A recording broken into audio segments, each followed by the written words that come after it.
Hai semuanya, welcome back to my channel. Kali ini kita akan belajar tentang partikularisme dan eksklusivisme kelompok sosial. Dewasa ini masih banyak kita temukan kelompok sosial yang mempunyai karakteristik khusus, yang keberadaannya itu dianggap berbeda dengan kelompok sosial pada umumnya. Kelompok ini cenderung menutup dirinya terhadap orang luar atau eksklusif, dan menganggap kelompoknya itu sebagai kelompok yang lebih baik atau unggul, ya, yang biasa disebut dengan partikularisme. Nah, sekarang gini, apa sih yang dimaksud dengan partikularisme dan eksklusivisme itu sendiri? Teman-teman, partikularisme itu merujuk pada kata partikularis, ya, sebagai suatu bagian yang spesifik. Partikularisme itu dapat diartikan sebagai yang pertama, sistem yang mengutamakan kepentingan pribadi di atas kepentingan umum. Yang kedua, aliran politik, ekonomi, dan kebudayaan yang mementingkan daerah atau kelompok khususnya, atau bisa disebut juga dengan sukuisme. Sedangkan eksklusivisme ini menurut Kamus Besar Bahasa Indonesia atau KBBI diartikan sebagai paham yang mempunyai kecenderungan untuk memisahkan diri dari masyarakat. Contohnya, di kota besar terdapat gejala eksklusivisme terutama pada orang kaya, di mana orang kaya ini memiliki kecenderungan memisahkan diri dari pergaulan dengan masyarakat umum. Nah, bagaimana eksklusivisme dalam kelompok sosial di masyarakat? Teman-teman, ada beberapa pandangan tentang eksklusivisme kelompok sosial sesuai dengan realitas di lapangan. Ada yang berpandangan bahwa dalam kenyataannya setiap komunitas ini di masyarakat ada bagian eksklusifnya, meskipun dapat hidup pada lingkungan yang inklusif. Nah, selanjutnya ada pula pandangan bahwa masyarakat eksklusif ini hanya membenarkan mazhabnya, ya, dan dia menyalahkan serta menyesatkan mazhab lain.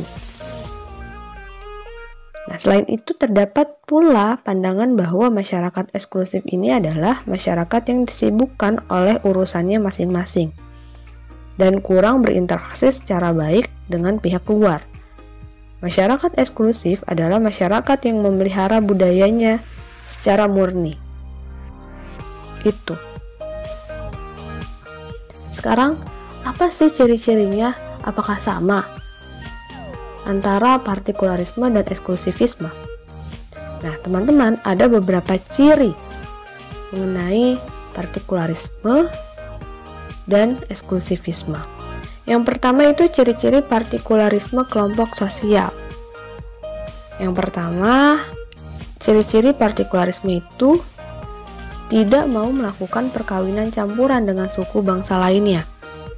Nah, selanjutnya dia merasa adat istiadat mereka itu lebih tinggi daripada suku bangsa lainnya.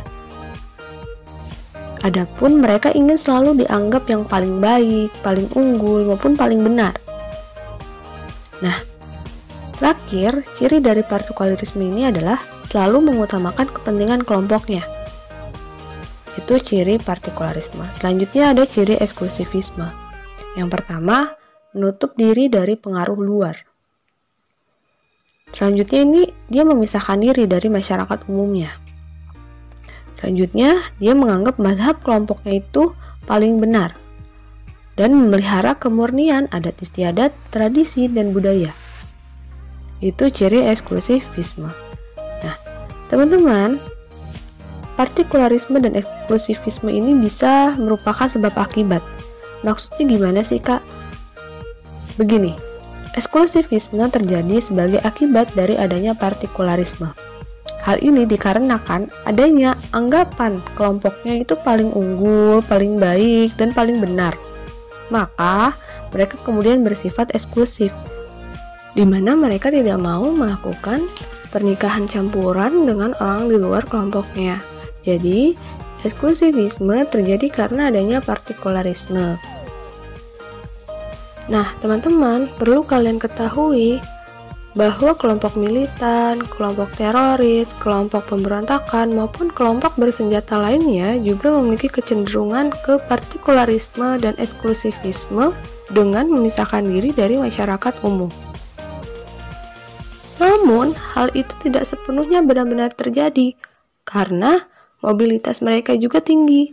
Tak jarang mereka melakukan kontak dengan pihak luar untuk mendapatkan pendanaan, persenjataan, dan juga logistik dengan kelompok luar yang mungkin sepaham, sealiran, atau seideologi dengan mereka.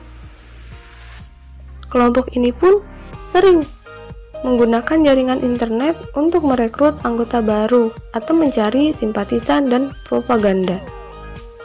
Nah, teman-teman, itu pembelajaran kali ini tentang partikularisme dan eksklusivisme.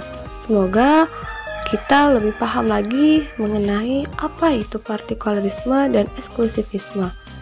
Jadi jangan salah ya, pengertian dari apa itu partikularisme dan eksklusivisme. Terima kasih, jangan lupa subscribe, like, and comment.